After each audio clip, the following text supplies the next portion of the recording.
The battlefield fell silent as Sergeant Emma Hayes raised the night vision scope to her eye. No movement, no enemy signatures, just ghostly stillness across the valley floor. The team had been tracking reports of an invisible killer for weeks, a phantom marksman whose shots materialized without warning, leaving precision death in their wake. At first, Command dismissed the stories as battle fatigue or superstition. The response was clinical. Investigate, verify, neutralize. Emma said nothing when assigned to the hunter team. She didn't volunteer information. And then everything changed. Someone in intelligence recognized a pattern in the kill shots. Someone else remembered the combat legend Emma had been part of before her official discharge. What began as routine reconnaissance turned into something else entirely. A summoning, not a mission. Before we jump back in, tell us where you're tuning in from. And if this story touches you, make sure you're subscribed, because tomorrow I've saved something extra special for you. The mountains of northern Afghanistan stretched endlessly under the pale moonlight, jagged peaks cutting into a star-filled sky. Emma sat motionless on the ridge overlooking the valley, her camouflaged form blending perfectly with the rocky terrain. The air at this elevation carried the bite of approaching winter, thin, sharp, and unforgiving as the landscape itself. Her breath condensed in small clouds that dissipated quickly in the darkness. Every subtle shift in the valley below registered in her awareness. She didn't flinch when small rocks skittered down the slope behind her, or when the radio at her hip crackled with encrypted transmissions. She had spent 3 years honing her skills in environments where the slightest movement meant death. She understood what it meant to become invisible even to those hunting ghosts. The worn patch on her shoulder, barely visible in the moonlight, hadn't been standard issue for years. The emblem of the disbanded Phantom Scout program, a spectral figure with a rifle silhouette against a dark background. The program's existence wasn't publicly acknowledged, but those who knew of it spoke in hushed tones. Her record wasn't discussed in briefings. Her methods weren't taught in training. But the results spoke for themselves. She wasn't supposed to be in this combat zone. That much became clear when Captain Reynolds briefed the team back at Forward Operating Base. His voice was clipped, professional, skeptical. "We're tracking an unknown shooter. Multiple casualties across 3 provinces. No witness reports. No ballistic evidence recovered. Command thinks it's a local with exceptional skill and knowledge of the terrain." Emma adjusted her position slightly, rocks digging into her elbows as she maintained her observation of the valley. She'd deployed to this same ridge 5 years earlier under different circumstances. The mountains hadn't changed. The mission had evolved. Her attention remained absolute. The watch wasn't for revenge. It was for verification. She keyed her communications device. Voice even, nearly a whisper. "Phantom 1 to Hunter Base. No movement in Sector 3. Continuing observation." There was a pause. The second voice was colder. "Hunter Base to Phantom 1. Maintain position. Intelligence indicates high probability of target presence in your sector by dawn. Do not engage without backup. Repeat, do not engage." The squad leader, Lieutenant Mason, monitored from 2 ridges away, his voice tight with the edge of someone who didn't fully understand why a former Special Operations scout had been attached to his regular infantry team. "She's only here as a consultant. Ghost stories don't kill soldiers. Tangible enemies with actual rifles do." Emma kept her position unchanged. The night vision revealed nothing unusual, but her senses extended beyond technology. The air pressure, wind direction, subtle shifts in animal sounds from the sparse vegetation below. These told her more than electronic equipment ever could. She didn't speak unnecessarily. There was no point. The tactical radio crackled again. "This mission is a waste of resources," Lieutenant Mason continued. "Command's chasing shadows because they can't admit a skilled local fighter has outmaneuvered our conventional tactics." Emma didn't respond. Her focus remained on the valley below, particularly on a narrow pass where the terrain created a natural choke point. She'd noted it earlier during the terrain analysis, the perfect position for an ambush or for a ghost to materialize. Preparing and narrating this story took us a lot of time, so if you are enjoying it, subscribe to our channel. It means a lot to us. Now back to the story. The mountains had taught her patience. When she first joined Phantom Scout, her instructor, an aging Green Beret with eyes that had seen too much, told her the secret wasn't technology or physical endurance. You must learn to think like the land. The mountains breathe. They speak. They reveal everything if you know how to listen. For 3 years, she had done nothing but listen, to the wind passing through narrow defiles, to rock vibrations that carried footsteps from impossible distances, to the subtle changes in bird calls that announced human presence long before visual confirmation. She checked her rifle once more. The custom M24 sniper weapon system rested against her shoulder like an extension of her body, not a tool but a continuation of her will. The scope had been meticulously calibrated for this elevation and temperature. The ammunition hand-loaded for consistency, the barrel wrapped in thermal dampening material to prevent heat signatures, everything designed for one purpose, to make death invisible. Phantom 1. Report status, the radio demanded. Position secure. No target indicators, she replied, her voice barely audible even to herself. On the other ridge, Lieutenant Mason conferred with his team sergeant. What's the real story with Hayes? Her file is more redacted than readable. The sergeant, a veteran of 4 combat tours, kept his voice low. Phantom Scout was a black program. Specialized infiltration and elimination. They operated alone behind enemy lines for months at a time. The program was officially disbanded after an operation in these same mountains 3 years ago. Something went wrong. Really wrong. And Hayes? Only survivor. They say she stayed in these mountains for 6 months after the mission went sideways. No contact, no support, no extraction plan. When she finally walked into a forward operating base, she carried 8 confirmed kill tokens from high-value targets that intelligence hadn't even been able to locate. That sounds like propaganda, Mason said skeptically. Maybe. But I've seen what happens when conventional tactics meet unconventional enemies.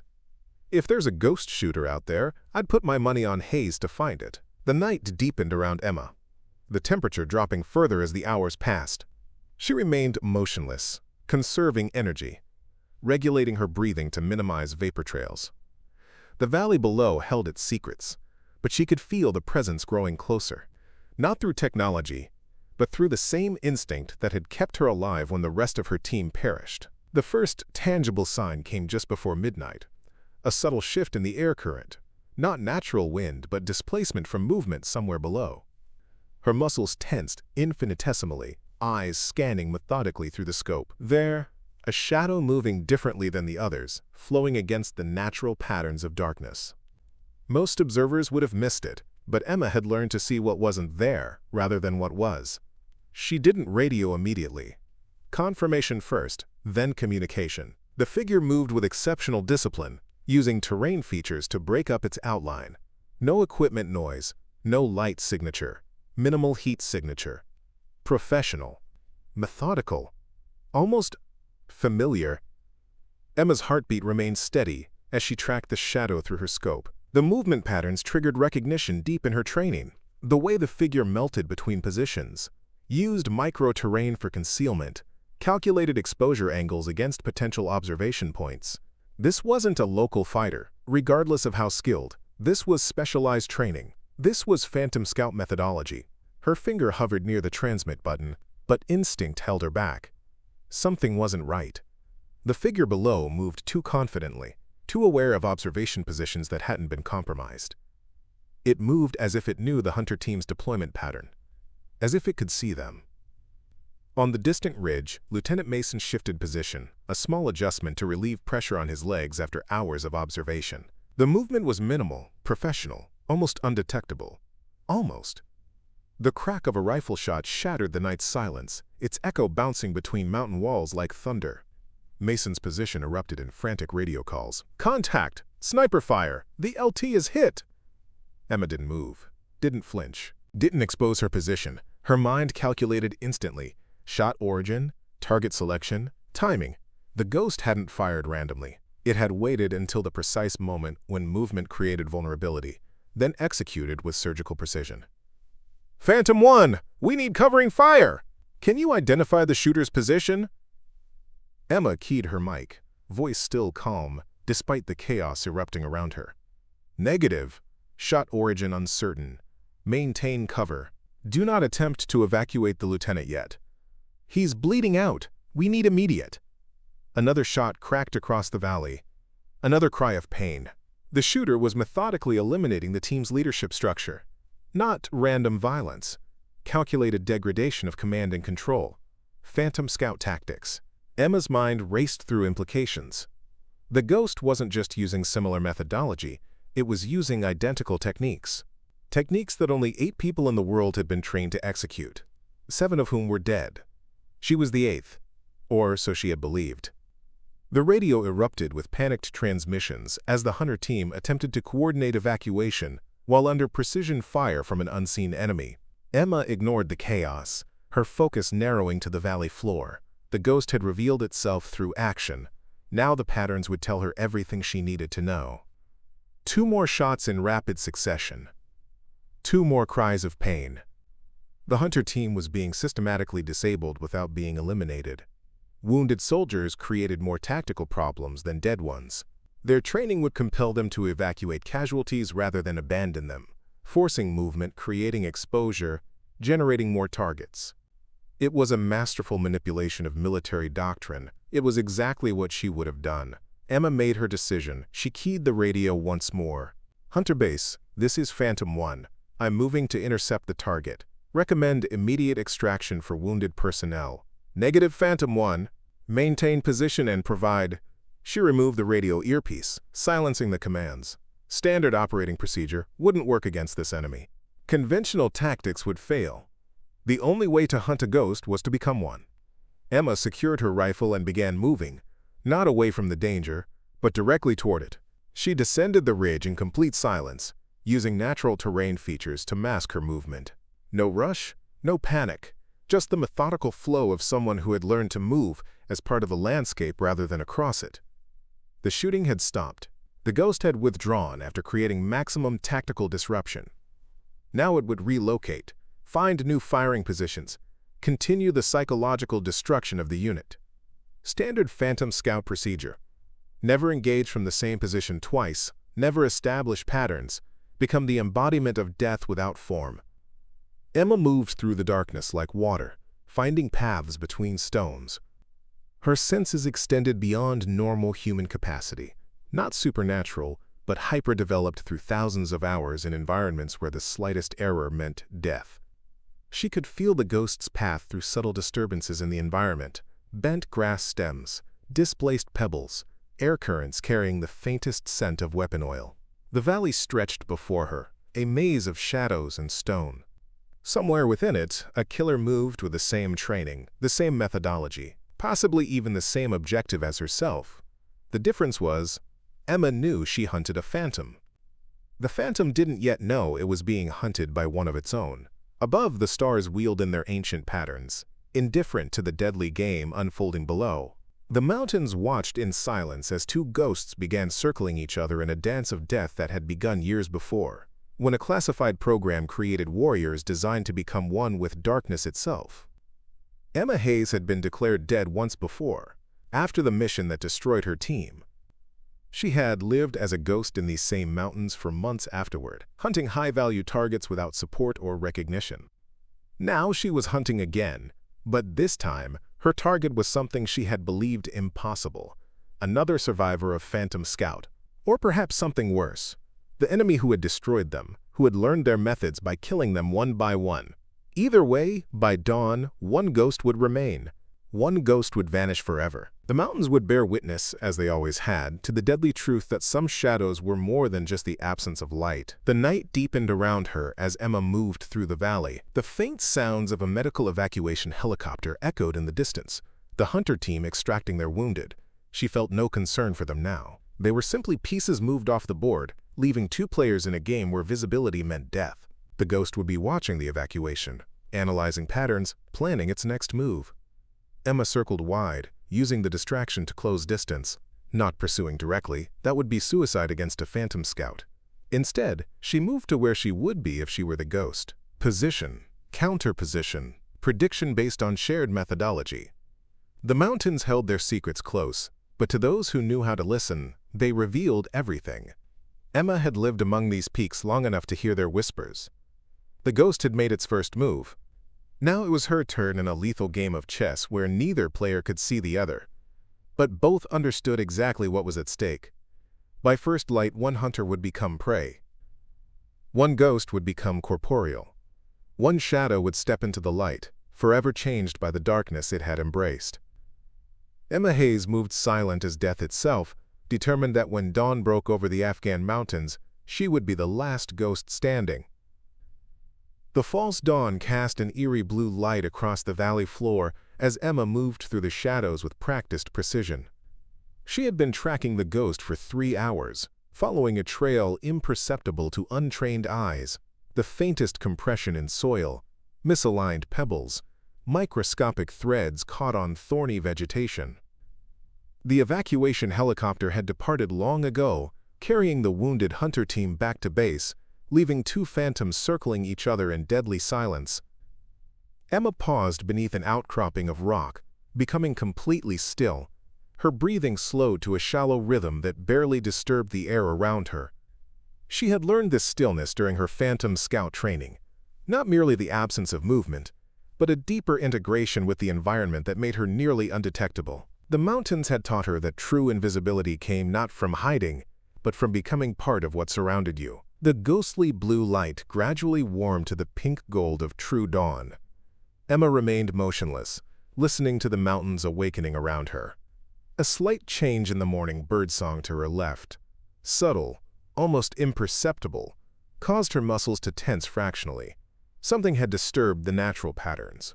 Something that moved as she did, with the same training, the same lethal purpose. She detected it before she saw it. The slightest pressure change in the air, a presence moving through the landscape with supernatural awareness. Then, a shadow detached itself from the deeper darkness beneath a distant ridge. The figure moved with calculated efficiency, using every available feature for concealment while maintaining clean sightlines to potential target areas. Emma watched through her scope, recognizing the movement pattern immediately. It wasn't just similar to Phantom Scout methodology, it was identical. The revelation sent ice through her veins. Not fear. Emma had moved beyond conventional fear years ago, but the cold certainty of confirmation. Only 8 operators had ever completed Phantom Scout training. 7 had died during the mission that went catastrophically wrong 3 years ago. She was supposed to be the sole survivor, yet the evidence before her eyes contradicted everything she believed about that fateful night. The figure paused, seemingly sensing observation despite Emma's perfect concealment. This was no ordinary adversary. This was someone with the same hyper-developed awareness, the same integration with the environment, the same deadly patience. The ghost rotated slowly, surveying the terrain with methodical precision, then melted back into the shadows with fluid grace. Emma made her decision. Direct pursuit would be suicide against an opponent of equal skill. Instead, she would force engagement on her terms. She began moving parallel to the ghost's path, not following but anticipating, using her intimate knowledge of both the terrain and Phantom Scout protocols to predict the next position. The mountains had been her home and teacher for years. Every ridge, every depression, every seasonal watercourse was mapped in her memory more precisely than any satellite imagery could capture. The sun crept higher, casting long shadows across the valley that provided both concealment and vulnerability. Emma used these transitional light patterns to her advantage, moving when shadow coverage was optimal, freezing into absolute stillness when exposure risk increased. She was no longer just hunting. She was setting a trap for someone who knew all the same tricks. An hour later, she reached a narrow ravine cutting through the eastern ridge. The position offered multiple tactical advantages: limited approach vectors, excellent sightlines, natural sound amplification that would reveal movement from hundreds of meters away. It was exactly where she would position herself if roles were reversed, which meant the ghost would either avoid it completely or attempt to clear it with extreme caution. Emma melted into a crevice where 2 massive boulders met, creating a shadow so deep it remained untouched by the strengthening morning light. Her rifle rested against her shoulder, perfectly balanced and aligned for maximum coverage of the most likely approach path. She didn't move, didn't shift position to relieve pressure points, didn't allow her mind to wander. She became one with the stone, her breathing synchronized with the gentle mountain breeze that whispered through the ravine. The wait extended from minutes to hours. Lesser warriors would have grown impatient, would have doubted their assessment, would have repositioned or abandoned the strategy entirely. Emma remained perfectly still, conserving energy with the efficiency of a predator that understood the value of patience. The mountains had taught her that time flowed differently for those who learned to listen rather than impose their will. Just past noon, the first sign came, not a visual confirmation, but a subtle change in the air current flowing through the ravine. Someone was moving upwind, disturbing the natural flow patterns. Emma's muscles tensed imperceptibly, her focus narrowing to absolute clarity. The ghost was approaching, using the same ravine she had anticipated, moving with the same methodical caution she would have employed. She glimpsed movement. Just a flicker of shadow against shadow, 300 meters down the ravine. Most observers would have dismissed it as imagination or a trick of light. Emma recognized it as deliberate movement by someone trained to be invisible. The ghost was conducting a reconnaissance sweep before committing to the passage. Emma didn't shift position, didn't adjust her aim, didn't even blink. The slightest movement now would alert her target to the ambush. Instead, she focused on controlling her physiological responses, maintaining shallow breathing, slowing her heart rate, minimizing body heat that might create a thermal signature. She became colder than the stone surrounding her, more still than the mountain itself. Minutes stretched into eternity as the ghost conducted its careful evaluation of the ravine. Then, apparently satisfied, the figure began moving forward with the fluid grace that characterized Phantom Scout operators. The movement was so perfectly integrated with the environment that it seemed more like a shadow shifting with the sun's passage than a human traversing difficult terrain.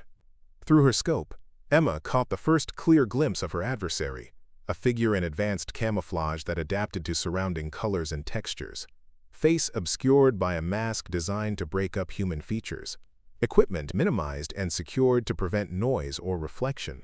The loadout was nearly identical to her own, reinforcing her suspicion that this was no ordinary enemy. She tracked the ghost through her scope, waiting for the perfect moment when the figure would be fully committed to the ravine passage with no immediate cover.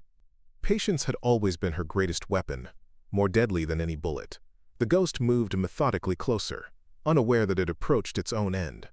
At 200 meters, Emma made her final shooting calculations. Distance, wind, temperature, humidity, factors that influenced the bullet's path and required compensation. Her finger took the first pressure on the trigger, steadying for the shot that would end this deadly game. The ghost stopped suddenly, head tilting slightly as if listening to something beyond normal human perception. Then, to Emma's shock, the figure spoke aloud, the first sound either had made in this silent hunt. "I know you're there, Emma. You always did prefer high ground with multiple escape routes." The voice echoed off the ravine walls, female, calm, chillingly familiar. Emma maintained her position, fingers still on the trigger, mind racing to process this impossible development. The voice belonged to someone she had watched die 3 years ago, someone whose body she had been forced to leave behind during her desperate escape from the mission that destroyed Phantom Scout. "Captain Davis?" she whispered, the name barely audible even to herself. "The same," the figure replied, somehow detecting Emma's whisper despite the distance. "Though, like you, I've left rank and name behind. We're both ghosts now, aren't we?"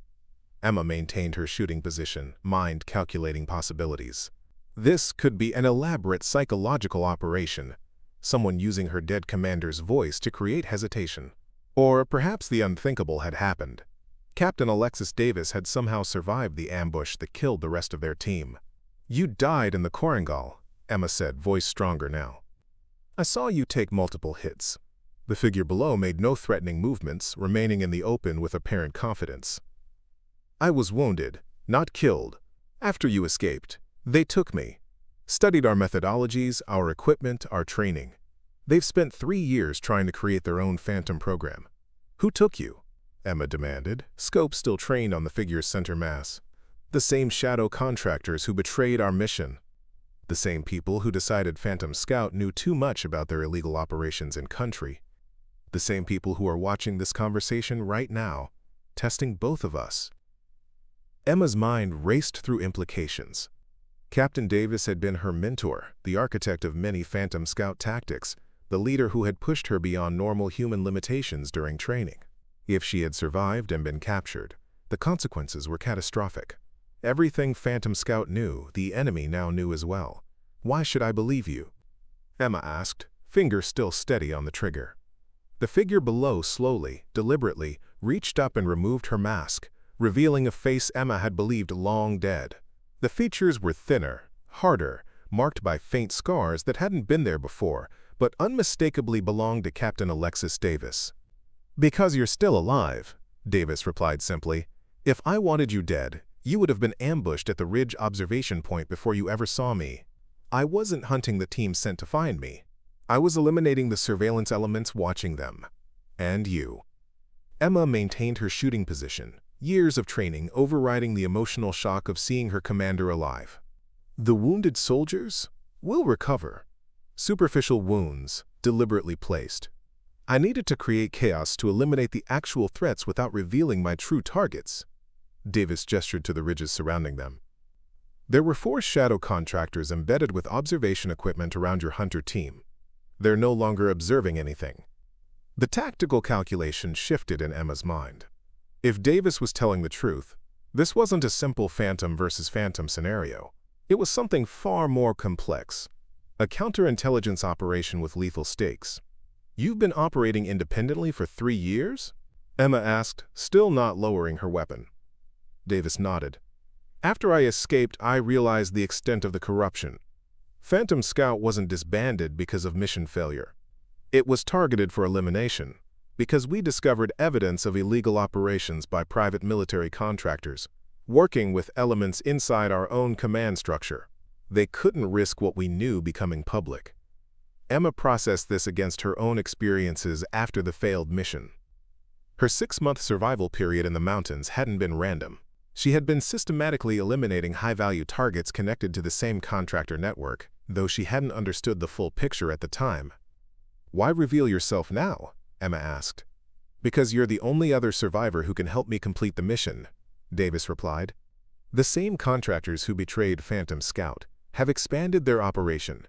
They're running weapons, drugs, and intelligence to multiple hostile actors. They've compromised command structures across 3 military branches. And they've created their own version of our program, Dark Phantom, with none of the ethical constraints we operated under." Emma's tactical mind assessed options rapidly. If Davis was lying, lowering her weapon meant death. If Davis was telling the truth, maintaining her shooting position wasted valuable time against a greater threat.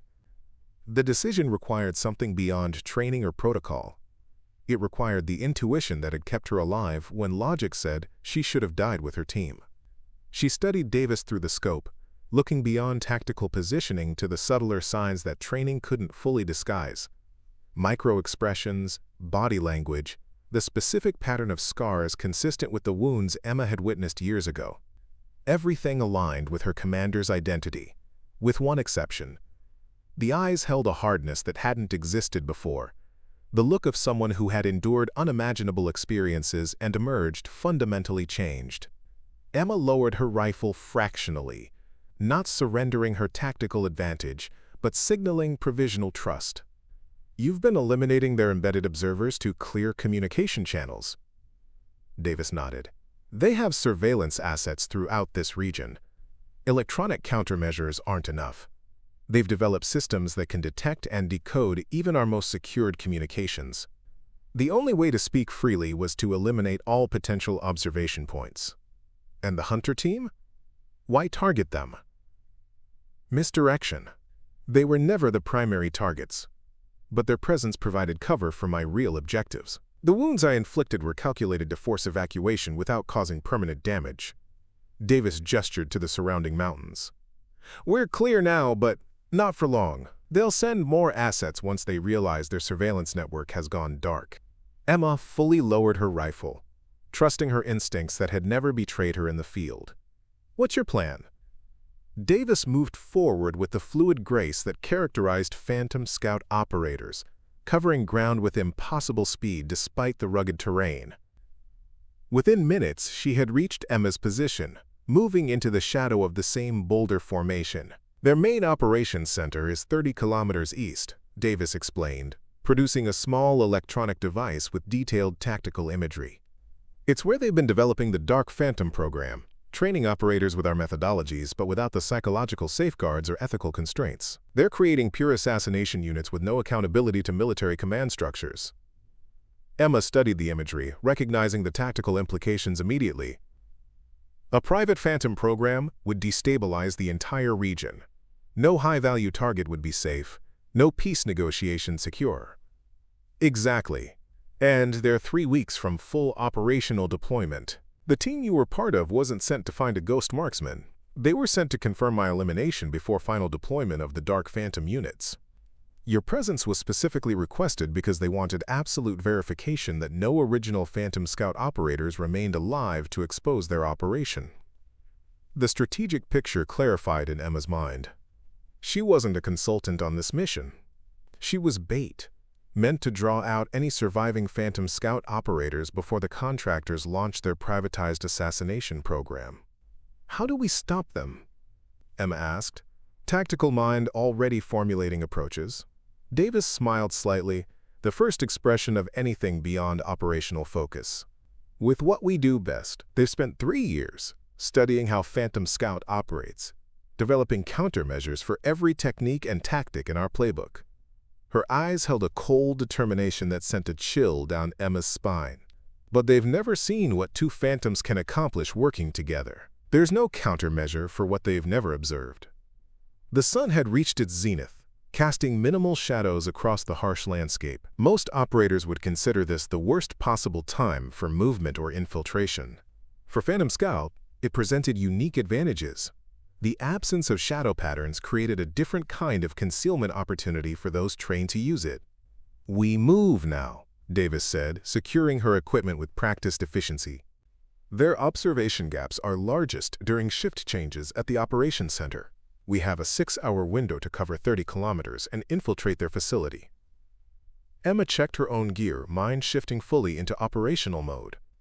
The shock of finding her commander alive was compartmentalized, stored for later processing when the mission was complete. Now there was only the objective, the approach, the execution. The mountains watched in silence as 2 ghosts prepared to become the hunters they were born to be. Not separate phantoms circling in deadly competition, but a unified force with capabilities beyond anything their creators had envisioned.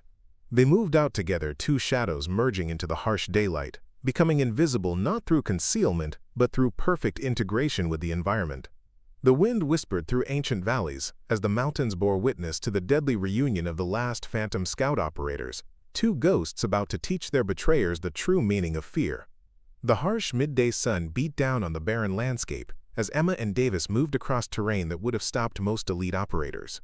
30 kilometers through hostile territory would be considered a multi-day operation by conventional forces. The 2 Phantom Scout operators intended to cover it in 6 hours. They maintained a punishing pace that combined rapid movement with perfect environmental integration, using micro-terrain features for momentary concealment while never stopping completely.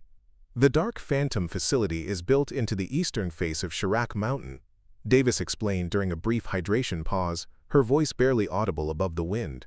3 levels, hardened against conventional attack, with surveillance systems adapted from our own Phantom Scout protocols. They believe it's impenetrable.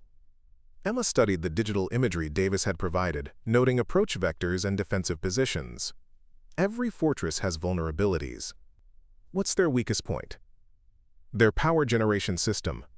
The facility requires significant electricity for the training simulations and surveillance network. They've installed a geothermal tap that draws energy from underground thermal vents. The intake system creates a blind spot in their security grid. Small, but exploitable if you know exactly where to look. Emma nodded, understanding immediately. The most sophisticated security systems often contained vulnerabilities, precisely where they interfaced with essential infrastructure, seams, where different systems met and created microgaps in coverage. Their confidence is their greatest weakness, Davis continued. They believe no one knows the facility exists, and that no operator could approach undetected even if they did know. Their security protocols are designed to detect conventional special forces, not their own creation. How many Dark Phantom operators are active? Emma asked, calculating tactical implications. 12 in final phase training, each comparable to a fully qualified Phantom Scout operator, but without the psychological safeguards or ethical constraints. They're creating pure killers with all our skills but none of our humanity. The wind shifted, carrying the faint scent of diesel and human activity from the east. Indicators imperceptible to normal operators but clear signals to those trained to detect what others missed. They were approaching the outer security perimeter. Their surveillance extends 16 kilometers from the facility, Davis warned. Multiple layers, both technological and human. Motion sensors, thermal imaging, sound detection, automated drone patrols, sniper positions, and roving scout teams. Emma absorbed this information without breaking stride. Just like the challenges we faced in final qualification. Davis smiled grimly. Nearly identical. They've replicated our training scenarios to prepare their own operators. The difference is, we've already passed those tests. They pushed deeper into the security zone, moving not in straight lines but in carefully calculated patterns that exploited blind spots in coverage. Their progression resembled natural movement rather than human transit, flowing like water around obstacles, integrating with terrain features, becoming indistinguishable from the environment itself. 4 hours into their approach, they encountered the first tangible sign of the facility's security measures. A camouflaged observation post positioned on a ridge overlooking a natural choke point. 2 operators with advanced optics and communications equipment maintained watch, scanning patterns designed to detect even the most sophisticated infiltration attempts. Emma and Davis separated without verbal communication, each understanding instinctively how the other would approach the threat. They circled wide, using elevation changes to remain below the observer's line of sight, then converged from opposite directions with synchronized timing that would have seemed choreographed to outside observers. The guards never saw what hit them. No shots fired, no alarms triggered, just the whisper of movement and then darkness, as phantom hands delivered precisely calculated strikes to pressure points. Both sentries were unconscious before they realized they were under attack, their communications equipment disabled with surgical precision. "We have 14 minutes before they're required to check in," Davis whispered, securing the incapacitated guards with restraints that would hold for hours. "Their absence will trigger an escalating response pattern. First radio checks, then nearby team verification, then facility lockdown if both fail." "Then we use their response against them," Emma replied, already formulating the approach. "Create misdirection on the western perimeter to draw security assets away from our actual ingress point." Davis nodded approval. Just like Kabul. They moved with renewed purpose, covering ground with impossible speed, while maintaining complete sensory awareness of their surroundings. Emma felt a familiar rhythm developing, the perfect synchronization of 2 operators who understood each other's capabilities at a level beyond conscious thought. This was what Phantom Scout had been created to achieve, human weapons systems operating with machine precision but human adaptability. At the 13-kilometer mark, they paused at the edge of a steep ravine. Below, a narrow trail showed signs of regular patrol activity, scuff marks on stones, compressed soil, the faint residue of boot material transferred to rocky surfaces. Davis produced a small device from her equipment and made minute adjustments to its settings. "Remote transmitter keyed to their communication frequency," she explained. "When activated, it will replicate an emergency distress call from a Western sector patrol, complete with simulated weapon fire audio. That should pull response teams away from our approach vector for approximately 22 minutes. Emma checked her equipment one final time, ensuring everything was secured against noise or detection. "What's our contingency if we're compromised before reaching the facility?" Davis's expression hardened. "There is no contingency. If we're detected, the facility goes into complete lockdown and the Dark Phantom operators deploy immediately. This is our only window." The implications hung between them, mission, success, or death, with nothing in between. It was the purest distillation of what Phantom Scout had always been. Operators who accepted that their lives were secondary to mission objectives, who would complete their assignment regardless of personal cost. They descended into the ravine with controlled movements, using natural hand and footholds to avoid disturbing the loose scree that would betray their presence. At the bottom, Davis activated the distraction device, setting it to trigger 15 minutes later, precisely when they would be approaching the most exposed segment of their route. 8 kilometers to the facility perimeter, Davis murmured. The heaviest concentration of surveillance technologies is in the final 3 kilometers. After that, we reach the geothermal intake blind spot. Emma nodded, focusing her mind on the approaching challenge. The landscape around them was deceptively peaceful, wind brushing across rock faces, occasional birds circling on thermal currents, distant peaks catching the afternoon sun. Yet beneath this tranquility lay an invisible web of detection systems designed specifically to catch phantoms. They moved forward in perfect coordination, adjusting their pace and pattern to exploit natural coverage. As they crossed the 10-kilometer mark, the terrain began changing subtly. More evidence of human activity and precisely measured soil compaction patterns, and artificially maintained vegetation designed to conceal sensors. Davis suddenly froze, raising her hand in the silent signal for immediate halt. Emma stopped instantly, becoming one with her surroundings as her senses extended to identify the threat. Then she felt it. The faint vibration through the ground, the subtle shift in air pressure that indicated approaching aerial surveillance. "Drone patrol," Davis mouthed silently, gesturing upward and to the east. They melted into the landscape, using natural shadow patterns and terrain coloration to break up their outlines. Seconds later, a small reconnaissance drone appeared over the ridge, its flight pattern suggesting automated patrol rather than directed search. The device hovered briefly, multispectral sensors scanning the area with mechanical precision, then continued on its programmed route. When it passed beyond detection range, they resumed movement with heightened vigilance. The security layers were intensifying as they approached the facility, each zone more densely monitored than the last, each requiring more sophisticated evasion techniques. At the 6-kilometer mark, their distraction activated. Even at this distance, they could hear the faint crackle of simulated weapons fire and the sudden surge of communication traffic as response teams deployed to the western perimeter. The security web around them thinned perceptibly as assets were redirected to the false threat. "Now we move," Davis whispered. Full speed to the 5-kilometer mark, then absolute stealth the rest of the way. They accelerated to a pace that would have been impossible for conventional operators, covering ground with the fluid efficiency of predators in their natural environment. The sun had begun its westward descent, creating longer shadows that provided additional concealment options. At precisely 5 kilometers from the facility, they transitioned to their final approach methodology, a technique known in Phantom Scout as ghost walking. Every movement slowed to a deliberate pace, each step calculated to disturb nothing, each breath controlled to minimize thermal signature. Progress measured in meters rather than kilometers, patience becoming their primary weapon. The outer facility perimeter materialized as they crested a small rise, not an obvious fence or wall, but a subtly altered landscape with integrated security features.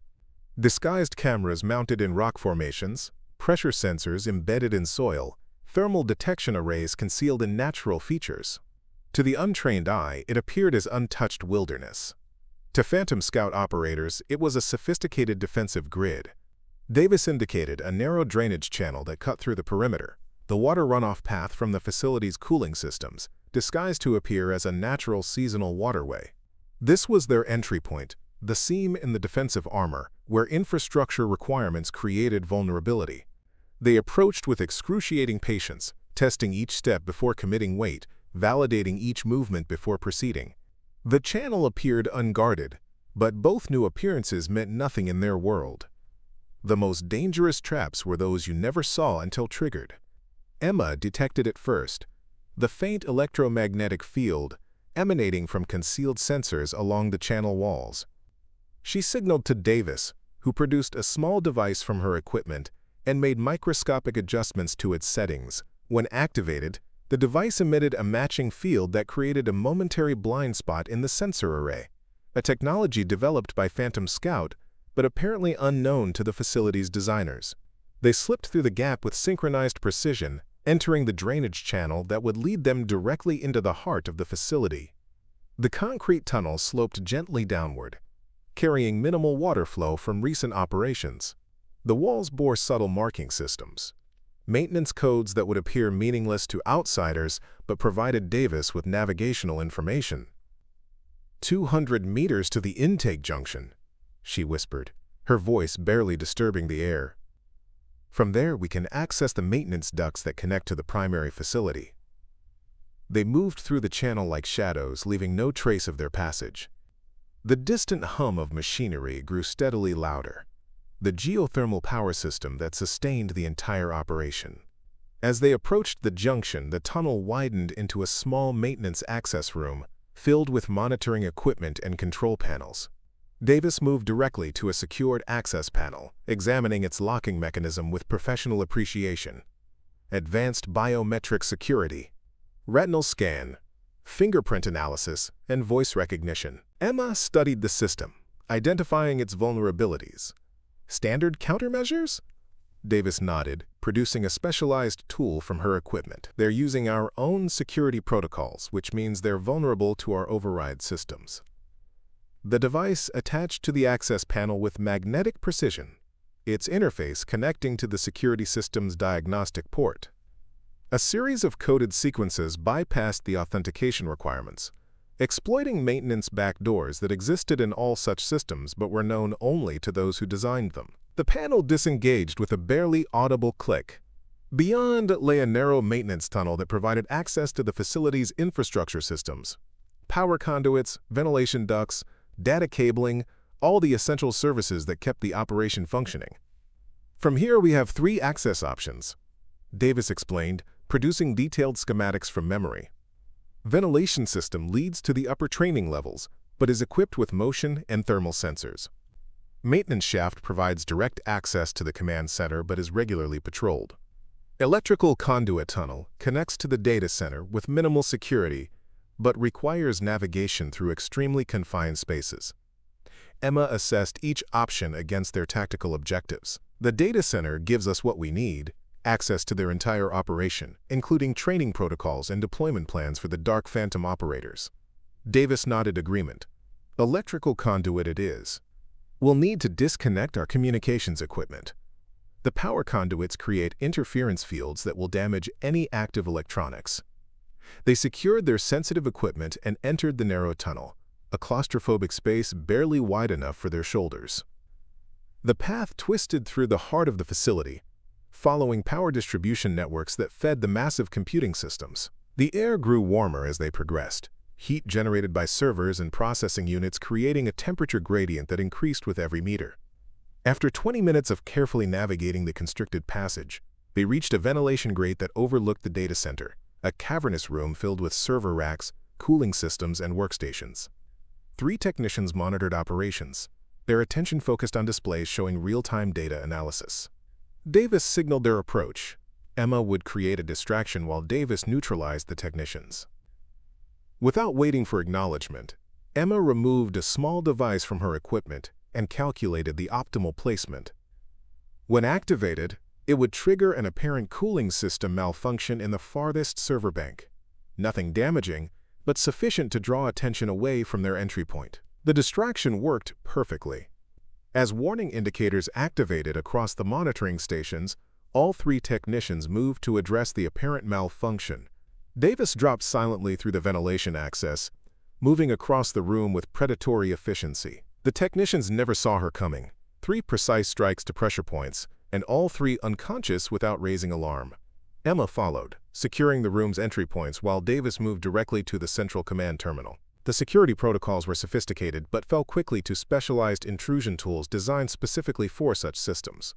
Within minutes, Davis had accessed the facility's operational core, all the data that defined the Dark Phantom program. 12 operators in final training phase, she confirmed, scrolling through personnel files.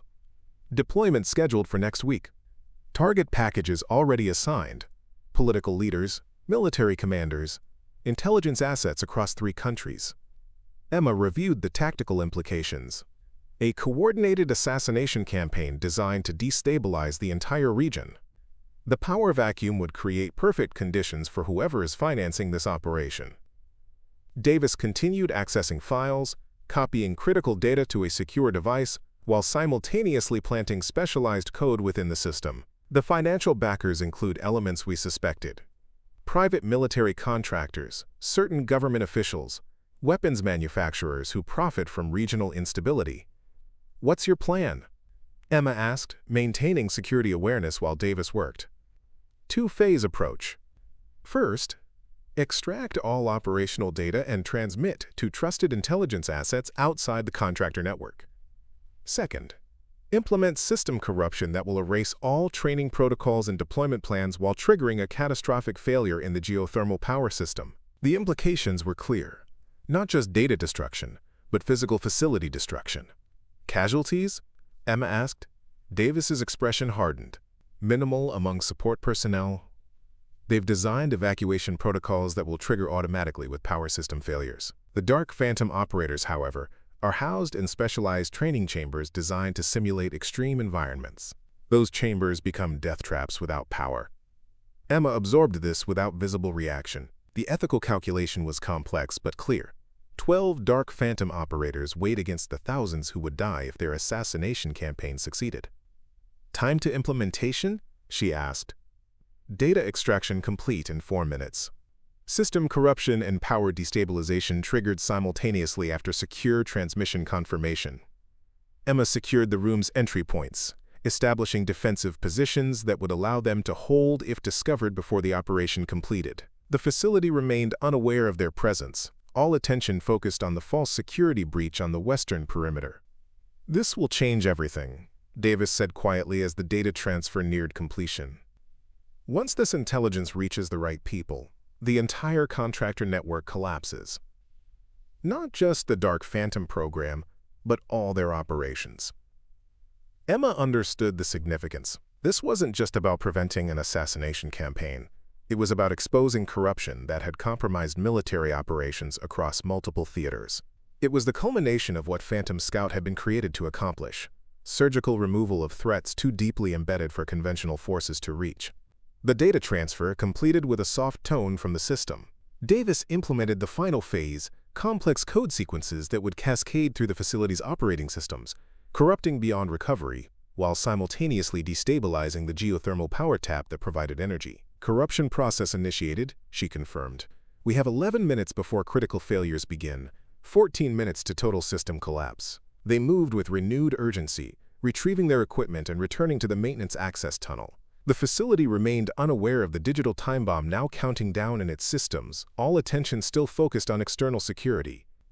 As they navigated back through the electrical conduit, Emma felt the first vibrations, subtle tremors indicating the beginning of power system destabilization. The geothermal tap was already becoming unstable, pressure fluctuations creating microseismic events that would soon escalate to catastrophic failure.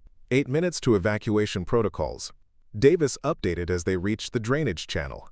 6 minutes after that to complete structural compromise.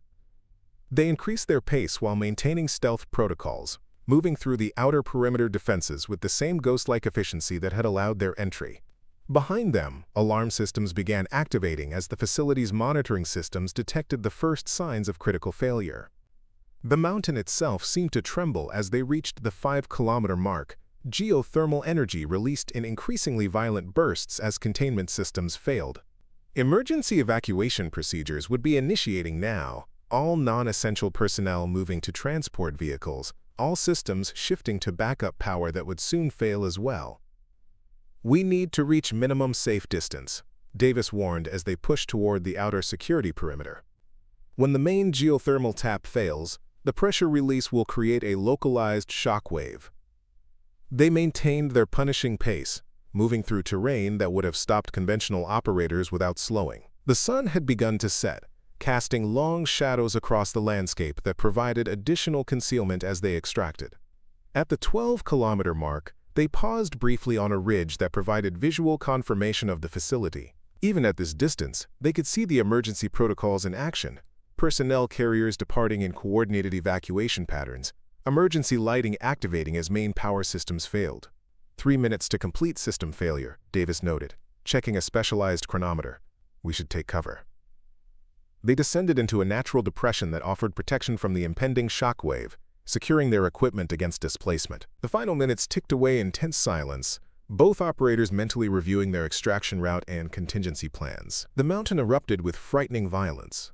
Not a conventional explosion, but a massive geothermal pressure release that sent rock and debris skyward in a spectacular display of natural force. The shockwave rolled across the landscape seconds later, passing overhead with a deep bass rumble that seemed to compress the very air around them.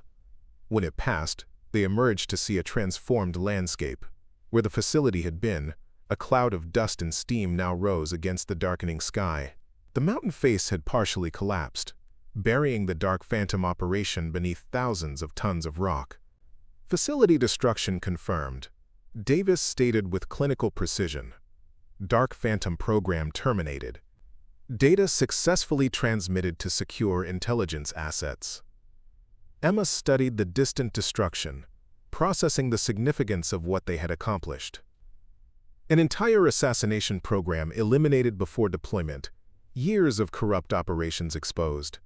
A major threat neutralized without conventional military engagement.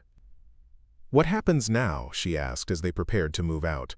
Davis secured her equipment with practiced efficiency. The intelligence we've extracted will trigger investigations across multiple agencies.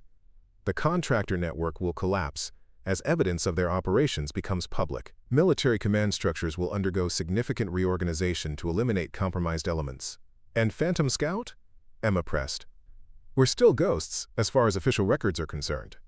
Davis looked at her with an expression that combined determination with something like hope, an emotion rarely seen in operators trained to suppress all feeling. We remain ghosts, she confirmed. But now we're ghosts with purpose. The same skills that made us effective weapons can be used to expose corruption, prevent atrocities, protect those who can't protect themselves. There are more operations like Dark Phantom, more embedded threats that conventional forces can't touch. The implications crystallized in Emma's mind, not a return to official status, but something perhaps more meaningful.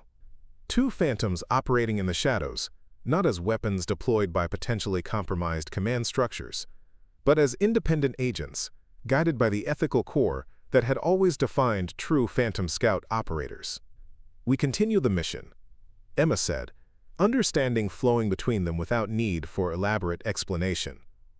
Davis nodded once, the gesture conveying complete agreement. We continue the mission. They moved out as darkness settled fully across the mountains, two shadows flowing through the night with deadly purpose.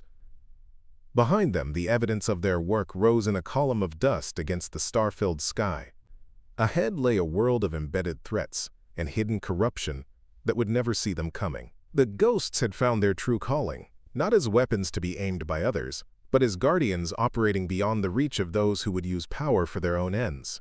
The mountains watched in silence as they vanished into the darkness, two phantoms united by shared purpose and the unbreakable bond forged in the heart of impossible missions.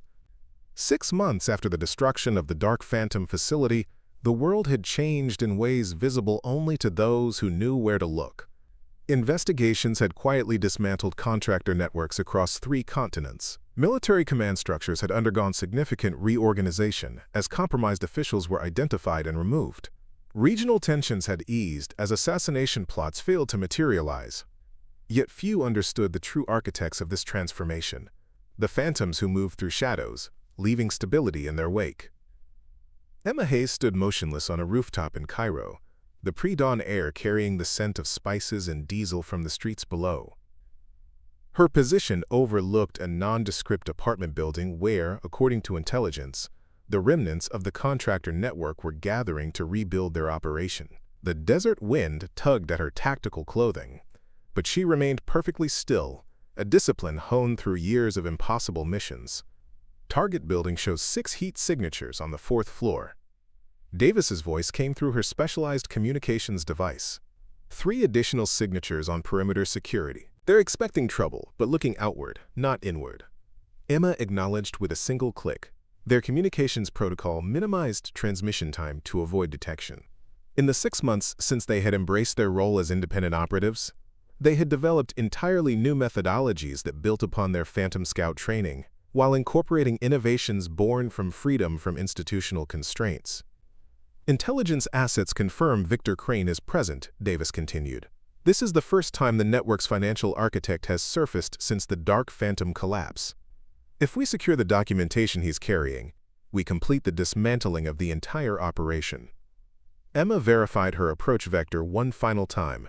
The mission parameters were precise: infiltrate the meeting, secure digital evidence of financial connections to government officials, then extract without detection. No casualties unless absolutely necessary. This wasn't assassination or destruction, it was surgical intelligence gathering that would allow legitimate authorities to finish what they had started. Proceeding to insertion point, Emma transmitted, then moved from her observation position with silent efficiency. The 6 months of operations had transformed both former Phantom Scout operators. Where once they had been weapons deployed by potentially compromised command structures, now they were something more refined. Independent agents guided by ethical purpose rather than orders. Each mission they undertook was selected based on rigorous criteria: potential civilian casualties if they didn't intervene, corruption too deeply embedded for conventional forces to address, threats that existed in the shadows between official jurisdictions. Emma descended to street level, moving through early morning shadows with perfect environmental integration. Cairo was awakening around her, vendors preparing stalls, workers heading to early shifts, the eternal rhythm of urban life providing both concealment and challenges. She navigated through this living maze without disturbing its patterns, a ghost passing through reality without altering its flow. 3 blocks from the target building, she encountered the first security element, a disguised observer positioned to identify approaching threats. The man was professional, his attention patterns revealing military training, but he was looking for conventional approaches. Emma flowed around his observation cone like water around stone, using micro-terrain and urban features to remain perpetually in his blind spots. First security element bypassed, she subvocalized into her communications device. Proceeding to service entrance. Davis's acknowledgement came as a single click. They had been operating in such perfect synchronization that extended communication had become unnecessary. Davis would be approaching from the opposite direction, creating a pincer movement that would allow them to secure all potential exit routes once inside. The service entrance was secured with both electronic and physical measures: a keypad, security camera, and reinforced door designed to prevent unauthorized access.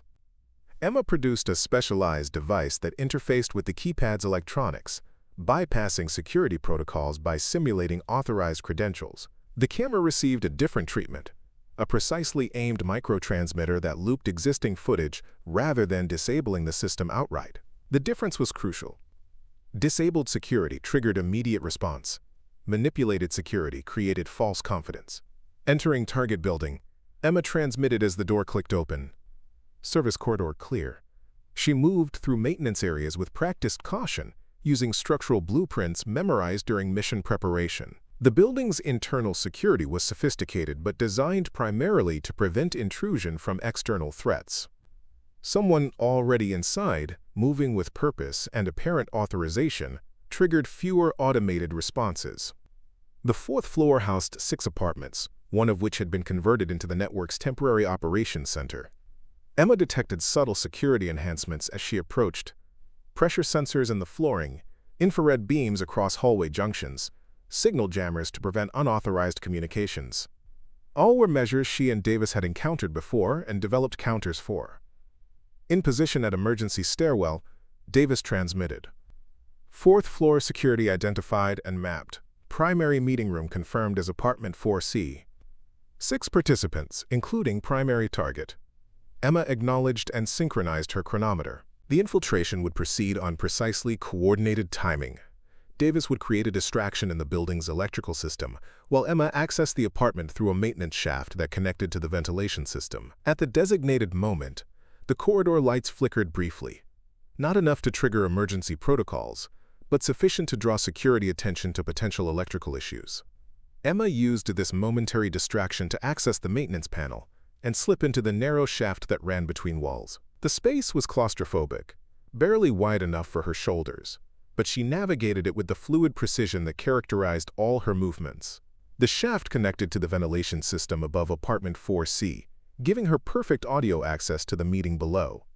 Through the grate, She could see 6 men gathered around a table, covered with documents and digital devices. Victor Crane, a silver-haired man with cold eyes and impeccable clothing, was addressing the group in hushed tones. The setback was significant, but not terminal. His voice carried clearly to Emma's position. We've secured new financing through channels that remain uncompromised. The digital documentation I've brought contains all necessary connections to re-establish our operational capacity within 3 months. Emma identified the target immediately, a specialized data device on the table before Crane. It would contain all financial connections, all compromised officials still in position, all planned operations for the network's resurrection.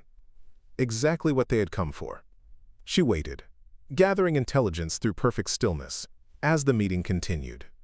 The men discussed reconstruction plans, security protocols, potential threats. None suspected that their greatest threat was already among them, listening to every word, memorizing faces and names for future reference. Primary target confirmed. Emma transmitted when the meeting paused for refreshments.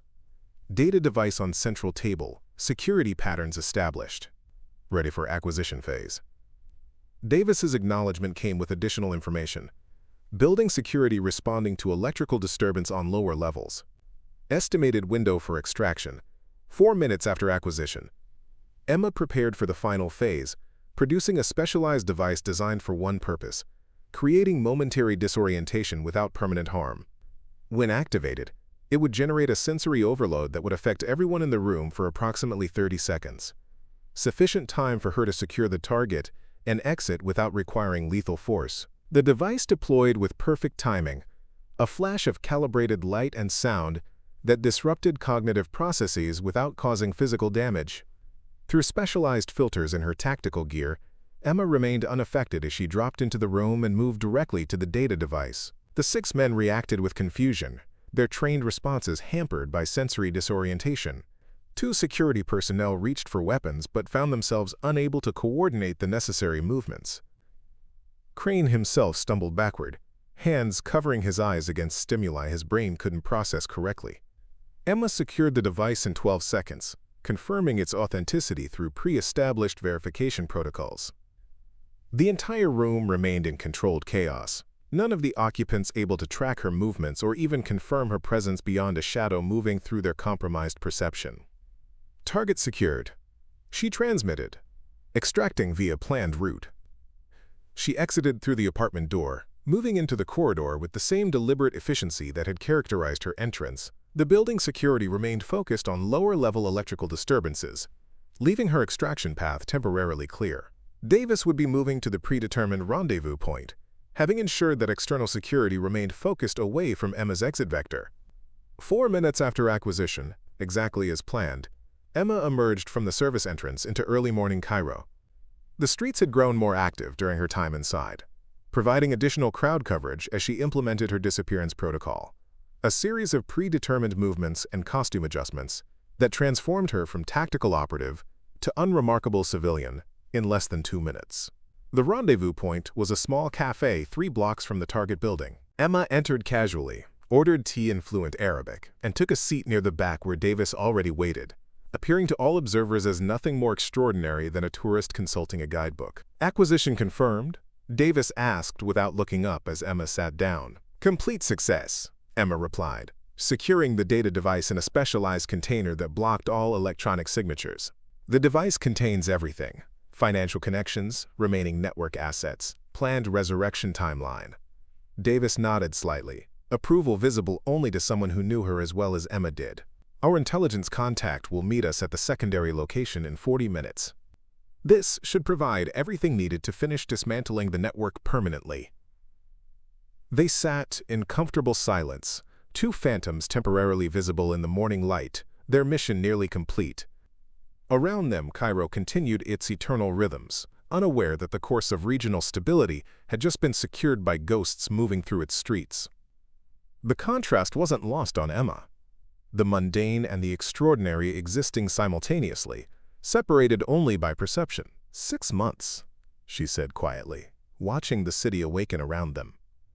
6 months since we decided to continue the mission independently. Do you ever question the path we've chosen? Davis considered the question with the same thoughtful precision she applied to tactical challenges. I question the method sometimes, but never the purpose. What we're doing matters, Emma. Not because someone orders it, but because we choose it based on clear ethical principles. The observation resonated with Emma's own evolution. Phantom Scout had created them as weapons, perfectly honed instruments designed to execute missions without question. Now they had become something more profound, independent moral agents using their extraordinary capabilities to protect, rather than simply destroy. The difference is choice, Emma replied, understanding flowing between them. Everything we do now stems from decisions we make independently, guided by principles rather than orders. Davis nodded. That's what the original Phantom Scout program never fully understood. The most effective operatives aren't those who follow orders blindly, but those who understand the deeper purpose behind their actions. Moral autonomy creates better results than mechanical obedience. Their contact arrived precisely on schedule. A nondescript man who could have been a professor or businessman, unremarkable except to those who knew what to look for. The data transfer took less than 2 minutes, conducted under the appearance of casual conversation about tourist destinations. When completed, the man departed with the means to finish what Emma and Davis had started months ago at the Dark Phantom facility. Transmission complete, Davis confirmed after running verification protocols on her specialized equipment. Intelligence assets now have everything needed to identify and remove remaining network elements. Emma felt the familiar satisfaction of mission completion. Not the hollow victory of following orders, but the deeper fulfillment that came from purposeful action aligned with genuine ethical commitment. Where next? She asked as they prepared to depart the cafe separately, already implementing their disappearance protocols. Davis produced a small digital device containing their secure mission files. 3 potential operations that meet our intervention criteria. Human trafficking network operating across Eastern European borders. Biological weapons research facility disguised as pharmaceutical development. Assassination program targeting reform-minded judges in South America. Emma absorbed the information, already calculating approaches and resource requirements. All 3 represent significant threats operating in jurisdictional shadows where conventional forces are constrained. All 3 would result in substantial civilian casualties if allowed to proceed, Davis added, the ethical calculation explicit in their decision-making process. The weight of the choice settled between them. Not burden, but purpose, where once they had been told what to target and why, now they evaluated, decided, and acted based on their own moral compass. It was a freedom that carried profound responsibility, one they had embraced fully since emerging from the shadows of their former existence. We take all 3, Emma decided. Sequential operations, beginning with the most time-sensitive threat. Davis nodded agreement, already calculating logistics. The trafficking network has an operational window in 72 hours. We can be in position in 48. They finalized details with the efficient precision that characterized all their interactions, then prepared to separate until their next rendezvous point. Before departing, Davis paused, studying Emma with an expression rarely seen in their former lives. Not the cold assessment of operational readiness, but genuine human connection. What we're doing matters, Emma, she said quietly. Not just the missions, but how we approach them. We're proving that even those created as weapons can choose to become something more. Emma understood the significance of this evolution. Phantom Scout had designed them to be ghosts, insubstantial, disposable, defined only by their function. Instead, they had become something paradoxically more solid by embracing the shadows completely, autonomous agents guided by principles stronger than any command structure. We were trained to haunt battlefields, Emma replied. Now we haunt those who create battlefields unnecessarily. They parted ways outside the cafe, disappearing into Cairo's morning crowds with practiced ease. To all observers, they were simply travelers passing through, unremarkable, forgettable, gone from memory moments after being seen. Their true impact remained invisible, except in the absence of atrocities that never occurred, conflicts that never escalated, innocent lives that continued uninterrupted. 3 weeks later, Emma stood motionless in the forest outside Prague, waiting for Davis to reach the rendezvous point after completing her portion of their operation against the human trafficking network. The night air carried the scent of pine and distant rain, the forest around her alive with natural sounds that masked human movement. The trafficking network had been sophisticated and far-reaching, protected by corrupted officials across multiple countries. Conventional law enforcement had been stymied by jurisdictional limitations and political interference. The network's leadership had operated with impunity, certain that their connections and compartmentalized structure made them untouchable. They had never considered the possibility of phantoms who operated beyond jurisdictional constraints, who could infiltrate secured locations without detection, who could gather evidence impossible for conventional authorities to obtain. Over 2 weeks of coordinated operations, Emma and Davis had systematically extracted documentation, financial records, and victim testimony that provided irrefutable evidence of crimes too significant to be buried by political interference. The final phase had been completed hours earlier, the secured transmission of all evidence to legitimate authorities across 5 countries simultaneously, coordinated with trustworthy journalists who would ensure the information couldn't be suppressed. The network was exposed beyond recovery, its operations disrupted, its leadership facing prosecution based on evidence that appeared to materialize from nowhere. Emma detected Davis's approach before seeing her, the subtlest change in forest rhythms, the microscopic pressure differences that indicated controlled movement through dense vegetation. Seconds later, Davis materialized from the darkness, moving with the same fluid efficiency that made her nearly invisible even to those trained to detect infiltration. Transmission confirmed across all channels. Davis reported as they conducted equipment checks for their extraction. Authorities in 3 countries have already initiated arrests. The network is finished. Emma secured her specialized gear with practiced precision. Casualties? None, Davis confirmed. Complete operational success without direct engagement. The evidence speaks for itself. The satisfaction between them was palpable, not from violence or destruction, but from justice implemented through skill rather than force. They had become something beyond their training, something perhaps more aligned with what Phantom Scouts should have been from the beginning. Not instruments of death, but agents of accountability for those who believed themselves beyond reach. The biological weapons facility is next, Emma noted as they prepared to move out. Intelligence indicates accelerated development timelines. Davis nodded, already calculating approach vectors and resource requirements.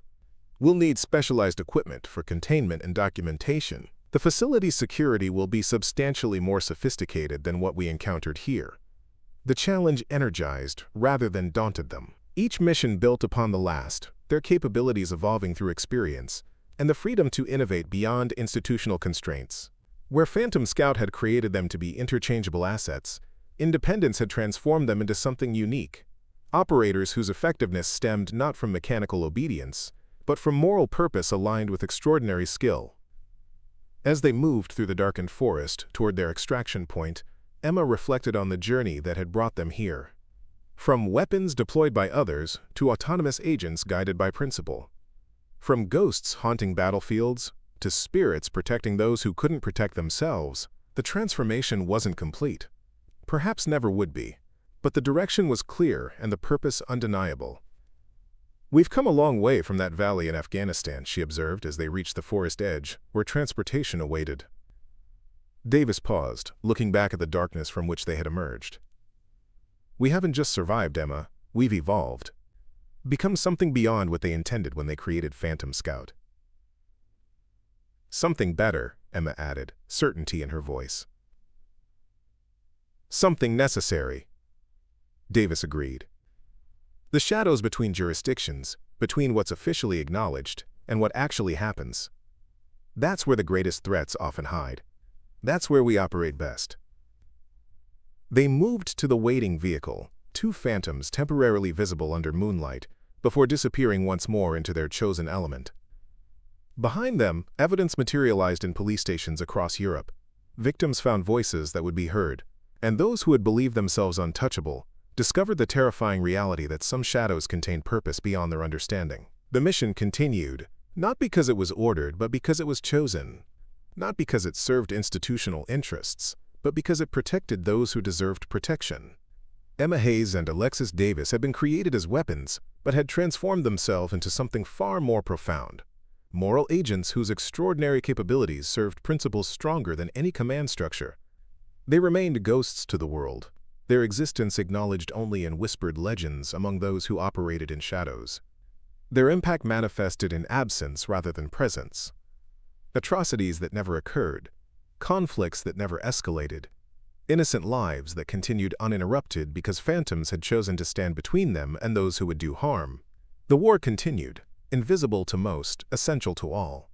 And in that shadow conflict, two spirits moved with deadly purpose, not haunting the innocent, but becoming the very thing that haunted those who preyed upon them. Not weapons to be aimed by others, but shields guided by conscience. Not ghosts defined by death, but guardians defined by life preserved. Their story would never be told in full, their names never celebrated openly, their achievements never acknowledged officially. But in the shadows between what was documented and what was real, their legend grew, spectral defenders who appeared when needed most, who accomplished the impossible without being seen, who vanished back into darkness leaving justice in their wake. And perhaps that was the greatest evolution of all, from those who killed on command to those who protected by choice, from instruments of policy to embodiments of principle, from phantoms who haunted battlefields to spirits who haunted the unjust. The story of Emma Hayes and Alexis Davis would remain mostly untold, but its impact would echo through lives saved, communities preserved, and justice served where conventional forces could not reach. They had found their true calling in the darkness, not as weapons, but as guardians. Not as ghosts, but as spirits with purpose beyond the comprehension of those who had created them.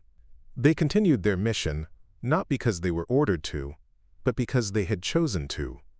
And in that choice lay all the difference between what they had been and what they had become.